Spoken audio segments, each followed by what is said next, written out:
मौसम का रंग काफ़ी हद तक बदल चुका है, साथ ही शुरू हो गया है त्योहारों का मौसम। इसलिए अब ठंडा और लाइट खाना छोड़कर कुछ तीखा, चटपटा, कुछ गर्म खाने का मन होता है और त्योहारों की डिमांड भी यही होती है। इसलिए मैंने सोचा आज बनाते हैं हर त्योहार, हर उत्सव में बनने वाला एक अति आवश्यक आइटम, यानी कि कचौड़ी।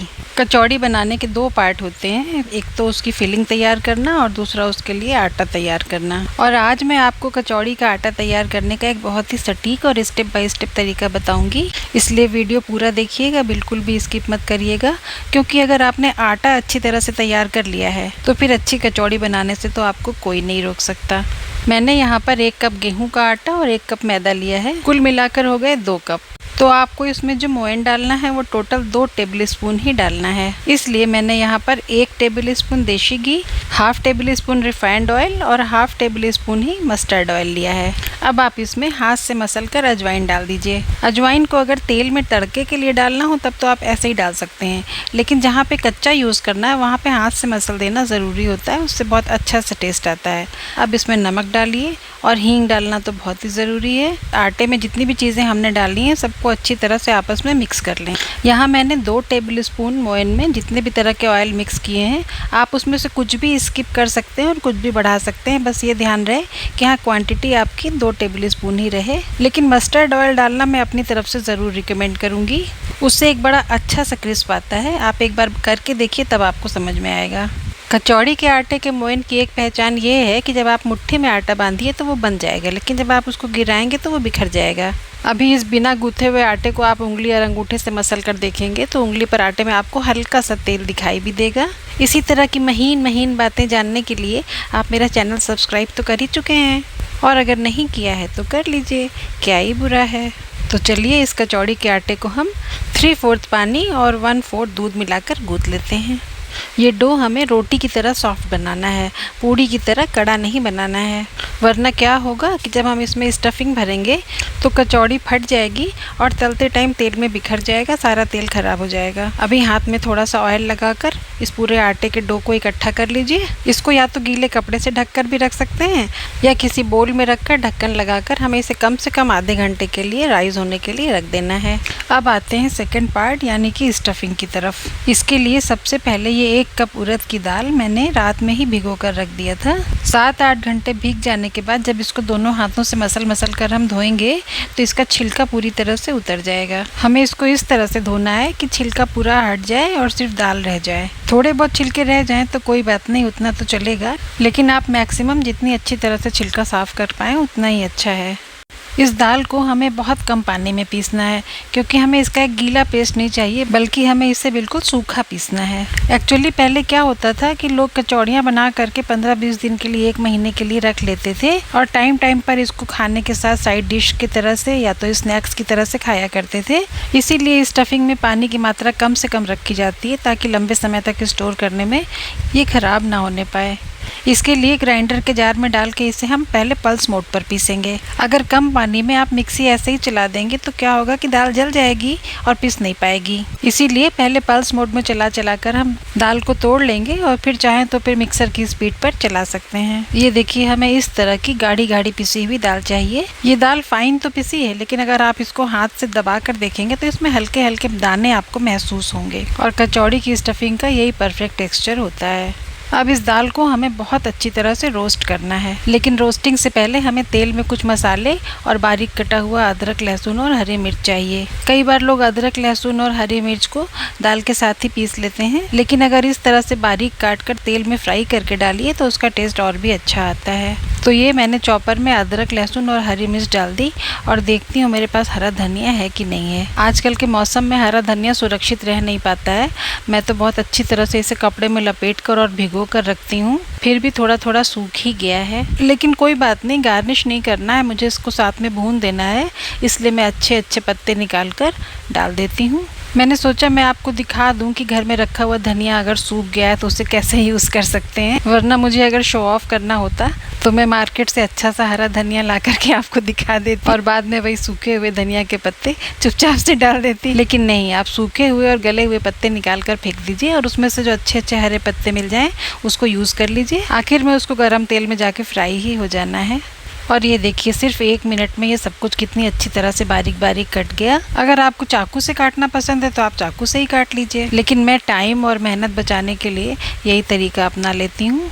अब हम आंच पर एक कढ़ाई चढ़ाकर पहले कचौड़ी में डालने के लिए सूखा मसाला तैयार कर लेते हैं। इसके लिए हम धनिया और सौंफ बराबर बराबर मात्रा में ले लेते हैं और अजवाइन लेंगे 1/4, यानी कि 2 टेबल स्पून हमने धनिया और सौंफ लिया है तो अजवाइन हम 1/2 टेबल स्पून लेंगे। और ये देखिए मैंने इसको हाथ से ही भूनना शुरू किया। थोड़ा सा ऑकवर्ड लगता है ना, मैं भी देखती थी बड़े बड़े शेफ हाथ से मसाला भूनते थे, मुझे भी अजीब लगता था। फिर बाद में मुझे फील हुआ कि इन मसालों को हमें ज्यादा नहीं भूनना है, तो ये आँच जैसे ही हाथ की सहन शक्ति से बाहर हो जाए वहीं पर हमें मसालों को भूनना बंद कर देना है। तो मेरे हाथों को जैसे ही आँच तेज लगने लगी वैसे ही मैंने हीट को ऑफ कर दिया। और ऑफ करने के बाद अब हम इसमें सूखी लाल मिर्चें डाल देंगे। लाल मिर्चों को हमें सिर्फ मॉइस्चर हटाना है, उसे भूनना नहीं है, तो जितनी हीट थी उतनी काफ़ी है। अभी इसे पीसने से पहले थोड़ी देर ठंडा होने के लिए रख देते हैं। तब तक हम कढ़ाई में और चीज़ें डालकर भून लेते हैं। कढ़ाई तो गर्म है ही, तो चलिए इसमें हम डालते हैं मस्टर्ड ऑयल। ऑयल की मात्रा अच्छी खासी रहेगी क्योंकि अभी हमें बड़ी ज़बरदस्त भुनाई करनी है। तेल गर्म हो जाने पर हम इसमें डालेंगे सबसे पहले जीरा, अजवाइन, सौंफ, कलौंजी के बीज और सरसों या राई। गरम तेल में जब ये मसाले अच्छी तरह चटक जाएं तो फिर हमने जो अदरक, लहसुन, हरी मिर्च और धनिया बारीक बारीक काट कर रखा है वो भी अब हम इसी तेल में डाल देंगे। कचौड़ी की स्टफिंग का पानी हमें पूरी तरह सुखाना है, इसलिए हम इन्हें बहुत अच्छी तरह बिल्कुल गुलाबी होने तक भूनेंगे। देखिए इस तरह से जब लहसुन और मिर्च बिल्कुल सुनहरी भुन जाए तब हम इसमें जो हमने दाल पीस कर रखी थी वो डाल देंगे। यहाँ पर फ्लेम हमने बिल्कुल लो कर रखी है, लेकिन फिर भी दाल डालने के बाद से आप जल्दी जल्दी ये भुने हुए अदरक और लहसुन और दाल को आपस में मिला लीजिए, वरना क्या होगा कि लहसुन तो अच्छी तरह फ्राई हो चुका है और नीचे पड़े पड़े और जल जाएगा। एक बार दाल में ये सारी चीज़ें अच्छी तरह मिला लेने के बाद से अभी हमें इसमें बहुत कुछ ऐड करना है। सबसे पहले नंबर आता है नमक का, फिर हम ऐड करेंगे हल्दी, धनिया पाउडर, लाल मिर्च पाउडर, हींग, काला नमक और थोड़ा सा होममेड गरम मसाला। इन सारी चीज़ों को बहुत अच्छी तरह मिलाते हुए अब हमें दाल को इतना भूनना है कि ये भूनते भूनते बिल्कुल पाउडर जैसी हो जाए। लेकिन उस स्टेज पर पहुंचने से पहले ही अभी बीच में ही हमें इसमें खटाई पाउडर डाल के भी मिक्स करना है। और जब आपको लगे कि अब भुनाई लगभग पूरी हो गई है तो इस स्टेज पर हम यहाँ पर वो मसाला डालेंगे जो हमने बहुत शुरू में ही भून कर और पीस कर रखा था। ये मसाला बहुत अच्छी तरह से रोस्टेड था, इसलिए हमने इसको शुरू में नहीं डाला, वरना इतनी भुनाई होते होते तो ये पूरी तरह से जल ही जाता। इसको 2 से 3 टेबल स्पून डाल करके आप अच्छी तरह से मिला लीजिए और सिर्फ 2-2.5 मिनट तक भूनने के बाद से फिर फ्लेम को ऑफ कर दीजिए। इसको स्टफिंग से पहले हमें ठंडा करना होगा।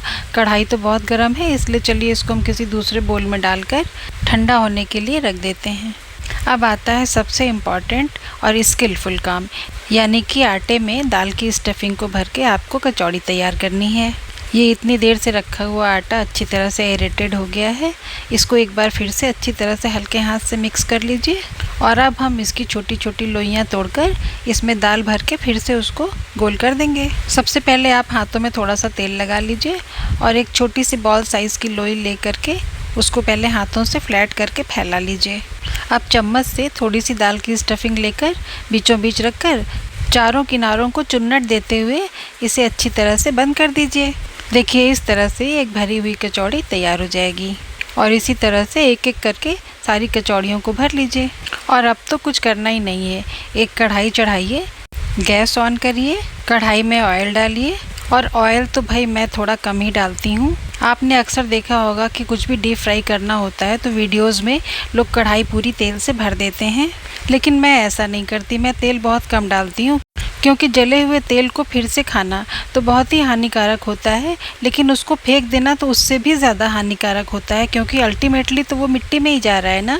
इसलिए मैं कढ़ाई में थोड़ा थोड़ा करके तेल डालती हूँ, कम हो जाता है तो फिर और डाल लेती हूँ, लेकिन एक साथ बहुत ज़्यादा नहीं डालती।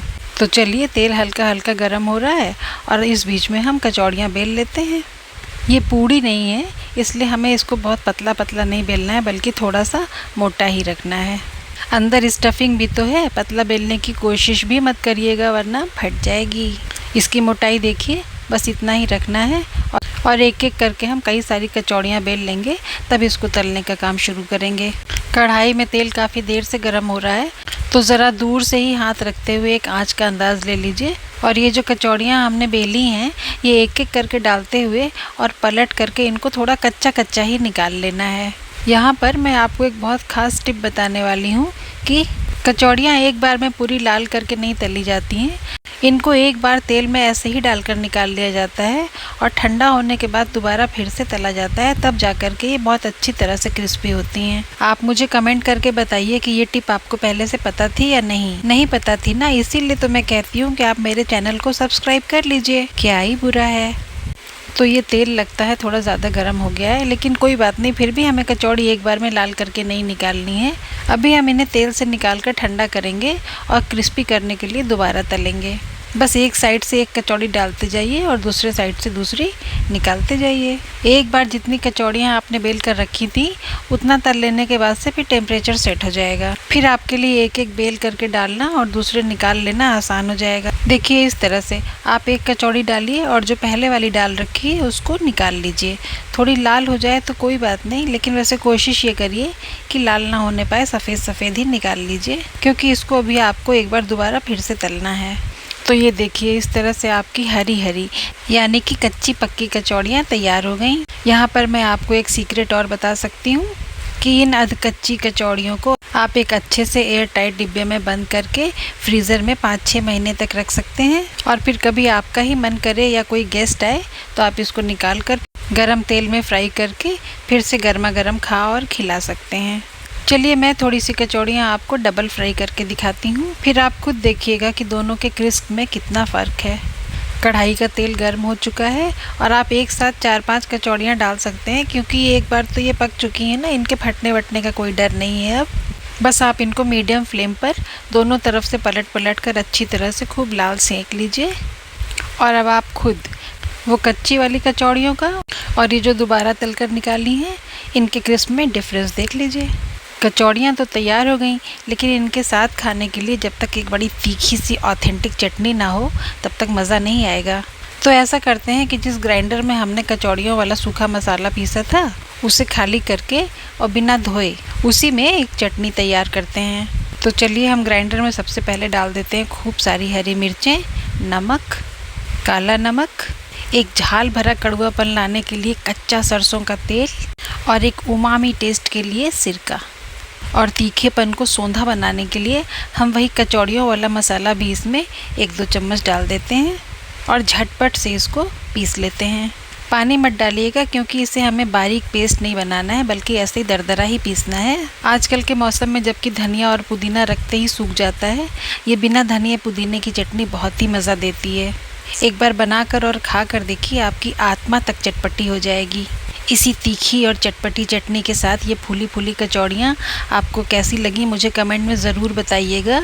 अभी तो त्योहारों की शुरुआत है, इसी तरह की कुछ और ख़ास त्योहारी रेसिपीज़ बड़े ही आम तरीके से बनाकर मैं अपना अगला वीडियो आपके साथ शेयर करूंगी। आप मेरे इस वीडियो को तो लाइक कर दीजिए और मेरे चैनल को अभी तक सब्सक्राइब ना किया हो तो कर लीजिए, क्या ही बुरा है। तभी तो मैं फिर जल्दी ही आपसे मिलने आऊँगी। अपना बहुत बहुत ध्यान रखिएगा। Bye bye and take care.